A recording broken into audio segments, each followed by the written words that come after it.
ಶಾಸಕರಿಗಷ್ಟೇ ಅಲ್ಲ, ಆಪರೇಷನ್ ಈಗ ಕಾಂಗ್ರೆಸ್ನ ಜೊತೆಗೆ ಜೆಡಿಎಸ್ ಶಾಸಕರಿಗೂ ಕೂಡ ಬಿಜೆಪಿ ಗಾಳ ಹಾಕಿದೆಯಂತೆ. ಜೆಡಿಎಸ್ ಪಾಳೆಯದಲ್ಲೂ ಕೂಡ ಈಗ ಮನೆ ಮಾಡಿದೆ ಆತಂಕ. ಇಲ್ಲಿ ಕೇವಲ ಕಾಂಗ್ರೆಸ್ ಶಾಸಕರಿಗೆ ಮಾತ್ರ ಟಾರ್ಗೆಟ್ ಮಾಡಿಲ್ಲ ಬಿಜೆಪಿ, ಜೆಡಿಎಸ್ನ ಶಾಸಕರಿಗೂ ಕೂಡ ಗಾಳ ಹಾಕೋ ಪ್ರಯತ್ನವನ್ನ ಮಾಡಿದೆ ಅಂತ ಹೇಳಲಾಗ್ತಾ ಇದೆ. ಹೀಗಾಗಿ ಜೆಡಿಎಸ್ ಪಾಳೆಯದಲ್ಲೂ ಕೂಡ ಆತಂಕ ಮನೆ ಮಾಡಿದೆ.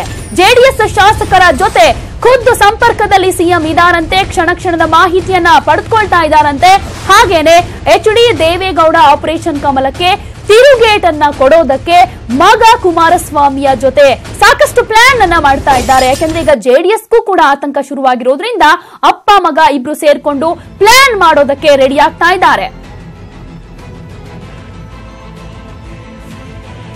ಈ ಬಗ್ಗೆ ಮತ್ತಷ್ಟು ಮಾಹಿತಿಯನ್ನ ಕೊಡ್ತಾರೆ ನಮ್ಮ ರಿಪೋರ್ಟರ್ ಜನಾರ್ದನ್ ಹೆಬ್ಬಾರ್, ನೇರ ಸಂಪರ್ಕದಲ್ಲಿದ್ದಾರೆ. ಜನಾರ್ದನ್ ಹೆಬ್ಬಾರ್, ಈಗ ಜೆಡಿಎಸ್ಗೂ ಕೂಡ ಆತಂಕ ಶುರುವಾಗಿದೆ, ಎಲ್ಲಿ ನಮ್ಮ ಶಾಸಕರನ್ನು ಕೂಡ ಬಿಜೆಪಿಯವರು ಸೆಳೆದು ಬಿಡ್ತಾರೋ ಅಂತ. ಸೊ ಹೀಗಾಗಿ ಕುಮಾರಸ್ವಾಮಿ ಹಾಗೇನೆ ದೇವೇಗೌಡರು ಯಾವ ರೀತಿ ಪ್ಲಾನ್ ಮಾಡ್ತಾ ಇದ್ದಾರೆ, ಜೊತೆಗೆ ಇವರು ಆಪರೇಷನ್ ಮಾಡೋದಕ್ಕೆ ರೆಡಿ ಆಗ್ತಾ ಇದ್ದಾರೆ ಅಂದ್ರೆ ಯಾವ ಮೂಲಕವಾಗಿ, ಯಾರ ಮೂಲಕವಾಗಿ?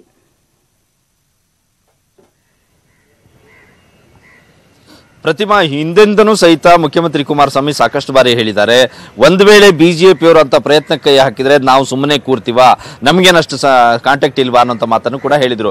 ಈ ಹಿಂದೆನೆ ಅಂದ್ರೆ ಸುಮಾರು ಒಂದೆರಡು ತಿಂಗಳ ಹಿಂದೆನೆ ಬಿಜೆಪಿಯ ಕೆಲವು ಶಾಸಕರನ್ನ ಬೇರೆ ಬೇರೆ ಸಂದರ್ಭದಲ್ಲಿ ಭೇಟಿ ಮಾಡಿದಾಗ ಅವ್ರನ್ನ ವಿಶ್ವಾಸಕ್ಕೆ ತೆಗೆದುಕೊಂಡು ಅಂತಹ ಸಂದರ್ಭ ಬಂದರೆ ನೀವು ಜೆಡಿಎಸ್ಗೆ ಬರ್ಲಿಕ್ಕೆ ಸಿದ್ಧರಿದ್ದೀರಾ ಅನ್ನುವಂಥ ವಿಚಾರವನ್ನ ಅವರಲ್ಲಿ ಪ್ರಸ್ತಾಪ ಮಾಡಿದ್ದಾರೆ ಅಂತ ಹೇಳಲಾಗ್ತಾ ಇದೆ.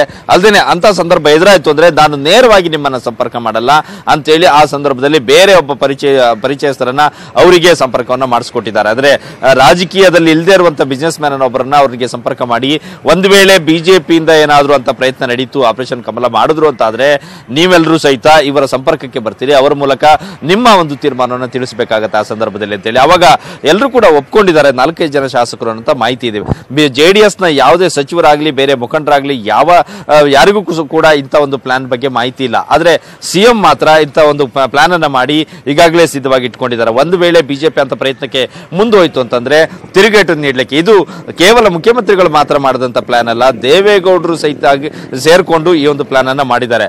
ಒಂದು ವೇಳೆ ಅಂತ ಸಂದರ್ಭ ಬಂತಂದ್ರೆ ಸರ್ಕಾರ ಉಳಿಸ್ಕೊಳ್ಳೋದಕ್ಕೆ ಏನ್ ಮಾಡಬೇಕು ಅಂತೇಳಿ ಈಗ ಕಾಂಗ್ರೆಸ್ನ ಒಂದಷ್ಟು ಜನ ಶಾಸಕರು ರಾಜೀನಾಮೆ ಕೊಟ್ಟು ಸರ್ಕಾರವನ್ನ ಅಲ್ಪಮತಕ್ಕೆ ಕುಸಿಯುವಂತೆ ಮಾಡಿದ್ರೆ ಆ ಕಡೆ ಬಿಜೆಪಿಯವರು ಸಹಿತ 104 ಇದ್ದವರನ್ನ ಕಡಿಮೆ ಮಾಡಿಸುವಂತ ನಿಟ್ಟಿನಲ್ಲಿ ಏನೆಲ್ಲ ಮಾಡಬೇಕು ಅದಕ್ಕೂ ಸಹಿತ ಈಗಾಗಲೇ ಪ್ಲಾನ್ ಅನ್ನ ಮಾಡಿಕೊಳ್ಳಲಾಗಿದೆ. ಆ ಕಾರಣಕ್ಕಾಗಿನೇ ಮುಖ್ಯಮಂತ್ರಿಗಳು ಸಹಿತ ಬಹಳಷ್ಟು ವಿಶ್ವಾಸದಲ್ಲಿದ್ದಾರೆ, ಯಾವ ಕಾರಣಕ್ಕೂ ಸಹಿತ ಸರ್ಕಾರ ಬೀಳಲ್ಲ ಅಂತ ಹೇಳುವಂತ ಮಾತನ್ನ ಆಡ್ತಾ ಇದ್ದಾರೆ. ಹಾಗಾಗಿ ಇಂಥ ಒಂದು ಮಾತ್ರ ಪ್ಲಾನ್ ನಡೆದಿದೆ. ಒಂದ್ ವೇಳೆ ಬಿಜೆಪಿ ಅಂತ ಹೆಜ್ಜೆ ಇಟ್ರೆ ಈ ಕಡೆಯಿಂದ ಖಂಡಿತವಾಗಿಯೂ ಸಹಿತ ಬಿಜೆಪಿಯ ಶಾಸಕರನ್ನ ಸೆಳೆಯುವಂತ ಪ್ಲಾನ್ ಆಗತ್ತೆ. ಪ್ರತಿಮಾ, ಓಕೆ, ಧನ್ಯವಾದ ಜನಾರ್ದನ್ ಹೆಬ್ಬಾರ್ ತಮ್ಮೆಲ್ಲ ಮಾಹಿತಿಗೆ.